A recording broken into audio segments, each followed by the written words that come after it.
শীতকালে পাহাড় তো সুন্দর, কিন্তু বর্ষাতে পাহাড় দেখার অভিজ্ঞতা একদম অতুলনীয়, দুর্দান্ত। চলুন শুরু করা যাক আমাদের যাত্রা। রাইড লগ ইন্ডিয়াতে আপনাদের সবাইকে স্বাগত। আজকের যাত্রা শুরু করছি আমরা এক্সাইড মোড় থেকে, কলকাতা। আমাদের ট্রেন ছিল কলকাতা স্টেশন থেকে রাত 9:45।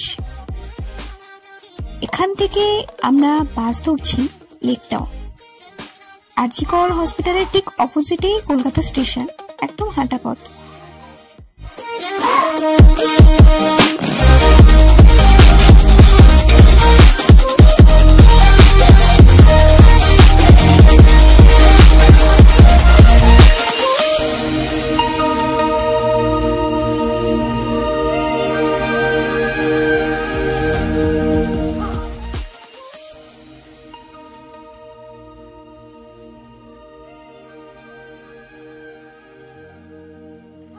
পাহাড়ে যাওয়ার আগের দিন রাত্রে যে এক্সাইটমেন্টটা কাজ করে, ওটা একটা আলাদা রকম।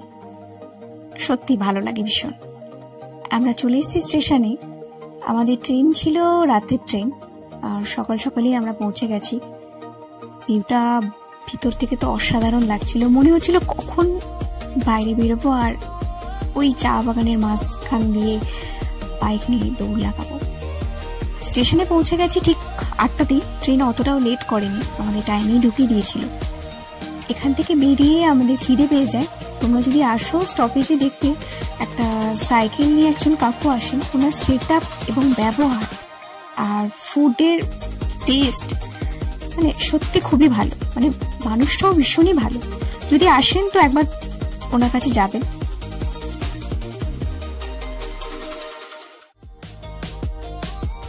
এখান থেকে বেরিয়ে সোজা আমাদের গন্তব্য ছিল NGP2 সিটপ। তো আমাদের বাইক রেন্ট নেওয়া ছিল। বাইক রেন্ট নিয়েছিলাম আমরা প্রিন্স রাইডারের কাছ থেকে। ওখানে ভীষণই অ্যাফোর্ডেবল অন্যান্য জায়গার থেকে। তোমরাও ট্রাই করে দেখতে পারো। এই মোড়টা দিয়ে আমরা নিয়ে বেরিয়ে গেছিলাম জাস্ট সকালেই, ওনাদের ফোন করে বলাই ছিল।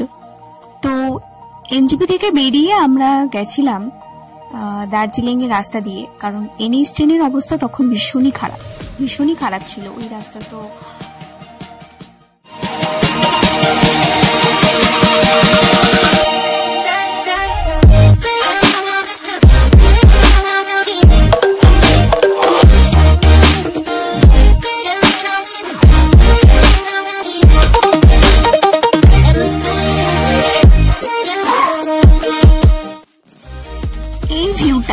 এই ভিউটার জন্যই আমরা ওয়েট করছিলাম এতদিন।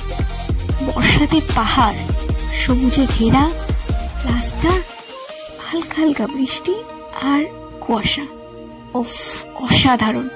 অসাধারণ।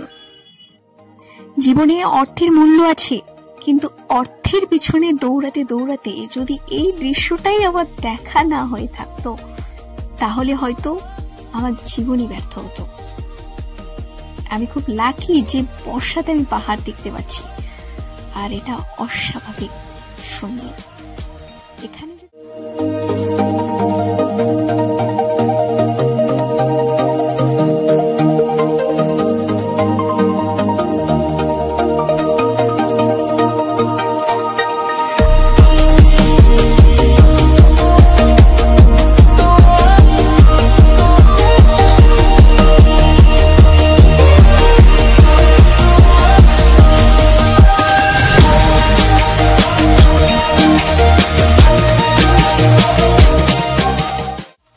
আমরা শিবখোলা হয়ে যাচ্ছি আমাদের হোমস্টের দিকে। এটা শিবখোলা রিভার সাইড। খুব অসাধারণ লাগছে। বর্ষাতে জলের তেজটাও অনেকটা বেশি। তো আজ এইটুকুই। পরের এপিসোডে থাকছে এমন সুন্দর ভিউ আর আমাদের হোমস্টের গল্প।